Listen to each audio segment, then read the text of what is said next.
Ya, pemirsa, Presiden Prabowo Subianto telah dilaporkan berkaitan dengan pengunduran diri Hasan Nasbi sebagai Kepala Presidential Communication Office atau Kantor Komunikasi Kepresidenan. Menteri Sekretaris Negara Prasetyo Hadi menyampaikan Presiden Prabowo masih mempertimbangkan pengunduran diri Hasan Nasbi sebagai Kepala PCO. Bapak Presiden sudah kami laporkan mengenai adanya rencana pengunduran diri dari Kepala PCO, Bapak Hasan Nasbi. Nah, tapi beliau menyampaikan bahwa saya akan mempelajari terlebih dahulu. Tapi kan akan diterapkan Pak surat pengunduran diri. Belum kan mau dipelajari. Iya, mau dipelajari itu kan maknanya macam-macam. Apa maknanya? Maknanya dipelajari itu apa? Ya bisa jadi maknanya kan beliau, mohon maaf ya, misalnya bisa jadi kan tidak berkenan Pak Hasan Nasbi mundur kan. Kita tunggu keputusan dari Bapak Presiden.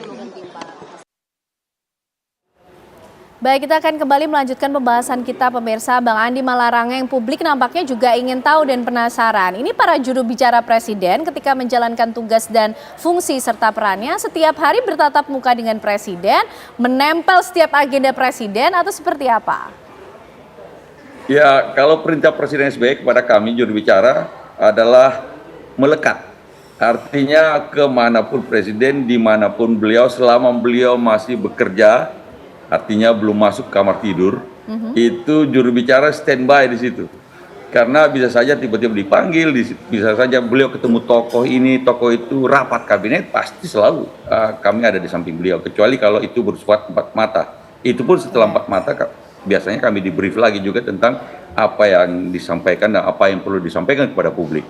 Jadi dengan begitu kita bisa menjelaskan kepada publik karena mendapatkan informasi langsung dari tangan pertama, yaitu Presiden sendiri. Ya. Kalau jubir tidak diberi kesempatan untuk berkomunikasi langsung dengan Presiden setiap hari, maka akan kesulitan. Bahkan kalau ada wartawan yang menanyakan sesuatu yang saya belum tahu, biasanya saya sampaikan, tunggu sebentar, kasih waktu saya 2-3 jam.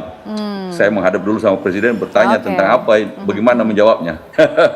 Begitulah kira-kira. Jadi harus melekat betul sehingga setiap agenda yang dilakukan oleh Presiden ini termonitor oleh juru bicara yang berkaitan langsung dengan media dan juga rakyat, begitu ya Bang Andi? Apakah ini juga terjadi di zaman Pak Jokowi, Mas Johan? Ini juga selalu bertatap muka dengan Pak Jokowi, menyampaikan apa kemudian yang menjadi pertanyaan publik, atau justru sebaliknya, kemudian Pak Jokowi memberikan pesan apa kepada warga? Ya, kadang-kadang dua hal yang timbal balik ya. Kadang-kadang untuk yang krusial gitu, kadang-kadang saya dipanggil melalui ajudan ya. Kadang-kadang saya bertemu dengan Presiden pagi. Dulu Pak Jokowi kan tinggal di istana dulu ya, di awal-awal saya di istana itu tinggal di istana, sehingga hampir setiap pagi kita ngobrol di Selasar itu, meskipun ada isu atau tidak ada isu apa yang menasional, kita tetap ngeteh bareng gitu ya, cerita-cerita. Dan kantor saya ada di sebelah ya, di kantor Presiden tempat tanda tangan itu yang di rapat kabinet kan di atas tuh. Nah, kantor saya, ruangan saya ada di bawah, sehingga setiap ada kegiatan, setiap ada bahkan rapat kabinet juga di awal-awal kami diikutkan ya.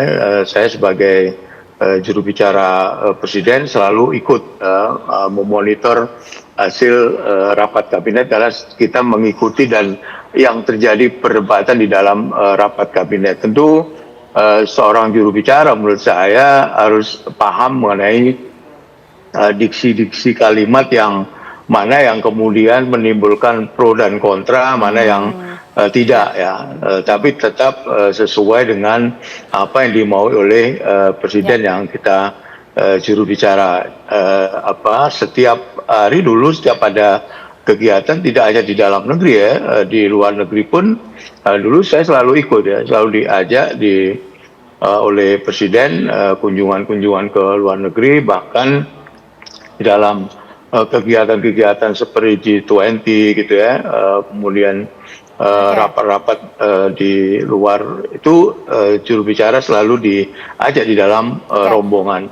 Karena gini, kadang-kadang teman-teman media itu meminta informasi yang cepat ya, itu dia, Mas. apalagi kalau skala isunya itu rame pro kontra dan menasional ya, itu juru bicara harus siap. Bahkan itu dia, Mas saya kadang-kadang ditelepon oleh Pak Jokowi untuk menanyakan atau memberikan informasi yang diinginkan oleh media.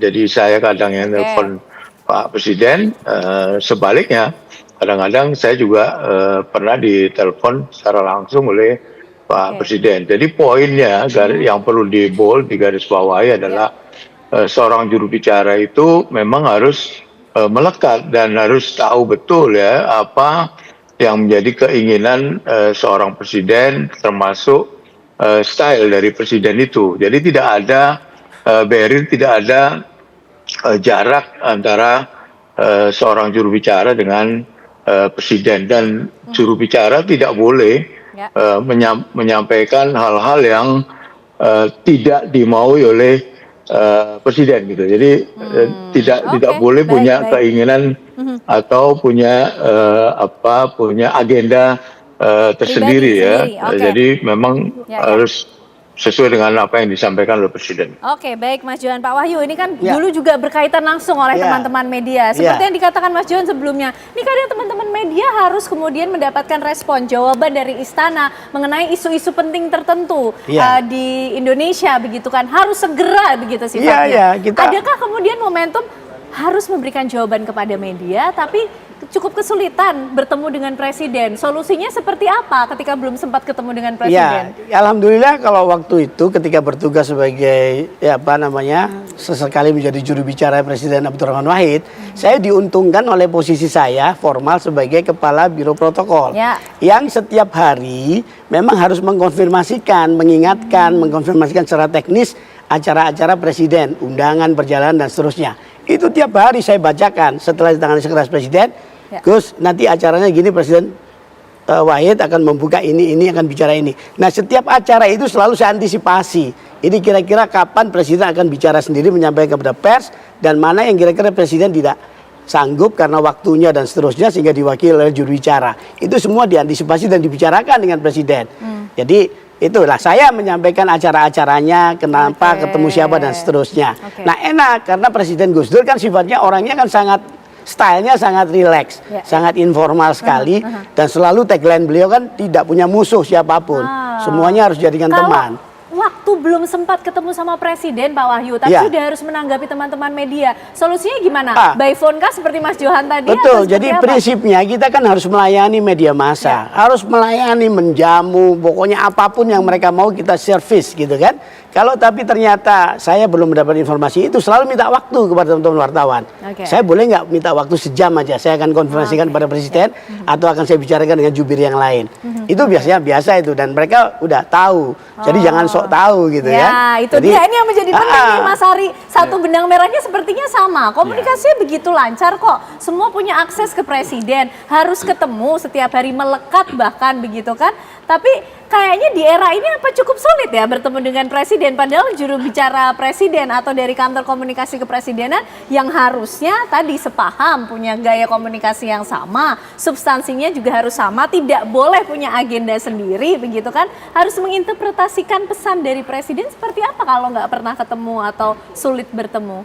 Yang pertama, kantor komunikasi atau juru bicara era Gus Dur, era Pak SBY dan era Pak Jokowi itu paham betul bahwa media itu driven politics. Media itu bisa mengendalikan politik. Apalagi sekarang ya, media dan media sosial driven politics. Nah, ini dilupakan oleh kawan-kawan sekarang ini. Nah, seharusnya mereka paham betul bahwa apa yang menjadi isi atau kebutuhan media itu harus cepat ditanggapi oleh kantor komunikasi presiden. Sehingga yang sekarang ini seperti kelabakan. Dia tidak bisa menjelaskan atau menggaungkan. Kenapa sampai tidak bisa, Mas Ari? Ini dia. Mungkin juga ingat bahwa komunikasi itu menjadi wajah dari kepemimpinan. Bahkan komunikasi presiden itu adalah sound of kepemimpinan atau sound leadership-nya. Nah kali ini memang beda ya, ada Pak SBY, ada Gus Dur, ada Pak Jokowi, kemudian ada Pak Prabowo. Latar belakang Pak Prabowo kan cukup tegas, keras gitu ya, sehingga dominasinya cukup luar biasa. Nah oleh karena itu harus diimbangi oleh teman-teman di kantor PCO, bisa menerjemahkan apa keinginan Pak Prabowo. Ada saya mencatat satu hal yang dilakukan fatal gitu ya, ketika Pak Prabowo pidato di Turki soal Kemal Atatürk gitu ya. Nah ini tidak dielaborasikan dengan tepat oleh kawan-kawan di PCO, sehingga apa yang terjadi? Media dalam negeri itu mengikuti apa yang terjadi di Turki.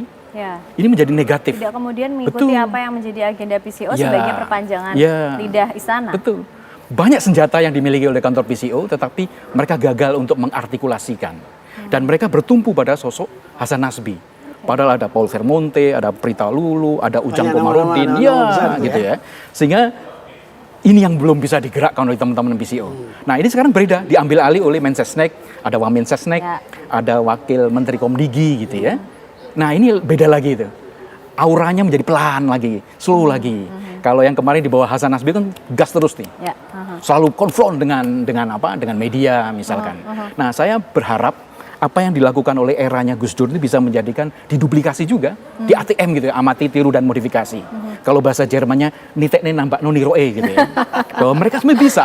Jadi manajemen komunikasi presiden itu adalah bagaimana memadukan semua unsur, semua kemampuan sehingga bisa menjelaskan kepada publik program-program yang dicanangkan oleh presiden. Sayang loh Astacita itu cukup bagus gitu ya. Tetapi mereka gagal melemah dalam eksperimentasinya. Oke, baik. Karena kita juga pengen tahu bagaimana kemudian membedakan peran antara jubir, Mensesnek, protokoler mungkin, atau siapa kemudian asisten-asisten yang ada di samping kanan kiri seorang presiden ini. Dijawabnya nanti ya, Bapak-Bapak ya, saya jeda kami kembali untuk Anda.